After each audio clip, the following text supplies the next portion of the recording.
Hello friend, welcome to my channel অনিট টু এম। আর অনিট টু এম ফেসবুক লাইভ পেজে তোমাদের সবাইকে স্বাগত। আর সময় অনুযায়ী এখন হচ্ছে গুড মর্নিং তোমাদের সবাইকে। আর আমি এখন আছি গোয়া বিচে।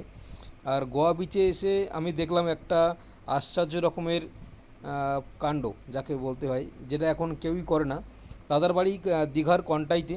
উনি এখানে এসেছিলেন গোয়ায় আমাদের সাথে। উনি কি করছেন, যত বোতল মানে এছাড়া কাঠের টুকরো বিচে যেগুলো পড়ে আছে, যাতে সাধারণ মানুষের যাতে ক্ষতি না হয়, সেগুলো উনি কুড়িয়ে নিচ্ছেন। এটা একটা দৃষ্টান্তমূলক সামাজিক কাজ। এই কাজ করে উনি নিজেকে গর্বিত মনে করছেন, এবং ওনার সাথে আমি কথাও বললাম কিছুক্ষণ। আর আমিও নিজেকে প্রাউড ফিল করছি, ঠিক আছে, এত সুন্দর একটা মানুষের সাথে সাক্ষাৎ করে। পারলে তোমরা ভিডিওটাকে লাইক করো, কমেন্ট করো, শেয়ার করো, যাতে দাদা আরও এই ধরনের কাজ করতে আগ্রহী হয়, এবং আমরাও যাতে এই ধরনের কাজ করতে আগ্রহী হই, সেই দিকে আমরাও নিজেদেরকে খেয়াল রাখতে হবে। লাইক, কমেন্ট, শেয়ার করো তোমরা সবাই।